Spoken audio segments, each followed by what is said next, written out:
Albert Einstein once said, everybody's a genius, but if you judge a fish by its ability to climb a tree, it will live its whole life believing that it is stupid.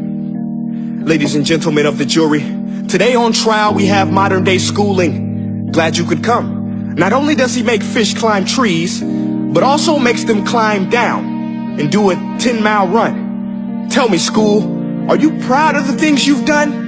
Turning millions of people into robots, do you find that fun? Do you realize how many kids relate to that fish?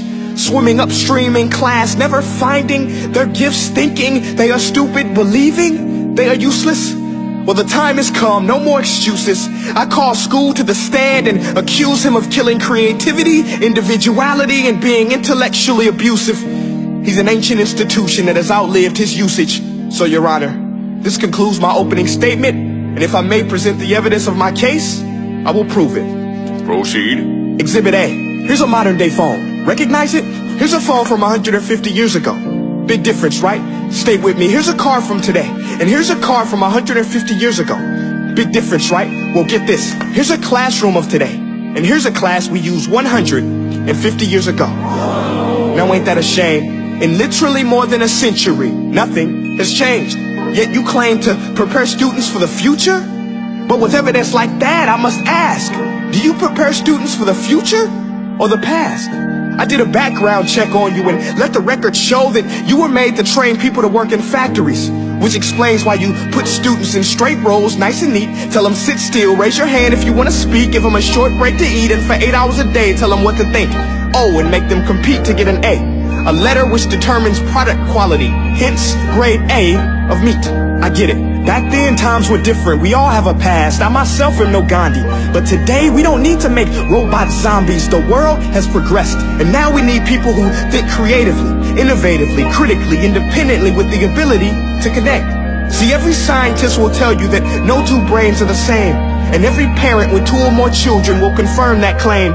So please explain why you treat students like cookie cutter frames or snapback hats, giving them this one-size-fits-all crap. Watch your language. Sorry, Your Honor, but if a doctor prescribed the exact same medicine to all of his patients, the results will be tragic. So many people will get sick, yet when it comes to school, this is exactly what happens. This educational malpractice, where one teacher stands in front of 20 kids, each one having different strengths, different needs, different gifts, different dreams, and you teach the same thing the same way? That's horrific. Ladies and gentlemen, the defendant should not be acquitted. This may be one of the worst criminal offenses ever to be committed. And let's mention the way you treat your employees. Objection. Overruled. I want to hear this. It's a shame. I mean, teachers have the most important job on the planet, yet they're underpaid? No wonder so many students are short-changed. Let's be honest.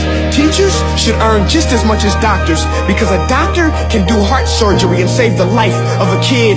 But a great teacher can reach the heart of that kid and allow him to truly live. See, teachers are heroes that often get blamed, but they're not the problem. They work in a system without many options or rights. Curriculums are created by policymakers, most of which have never taught a day in their life. Just obsessed with standardized tests. They think bubbling in a multiple choice question will determine success. That's outlandish. In fact, these tests are too cruel to be used and should be abandoned, but don't take my word for it.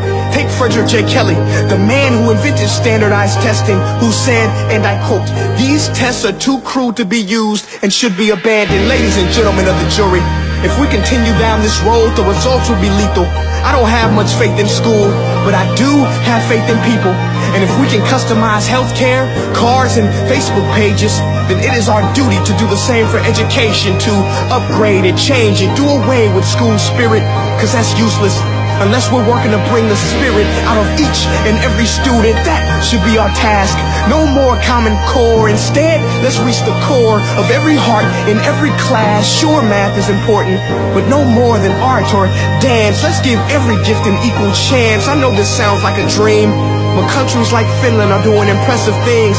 They have shorter school days, teachers make a decent wage, homework is non-existent, and they focus on collaboration instead of competition. But here's the kicker, boys and girls.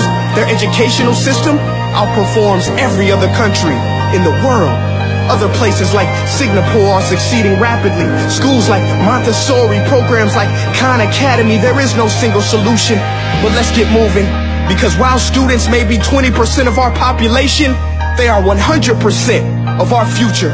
So let's attend to their dreams, and there's no telling what we can achieve. This is a world in which I believe, a world where fish are no longer forced to climb trees. I'll rest my case.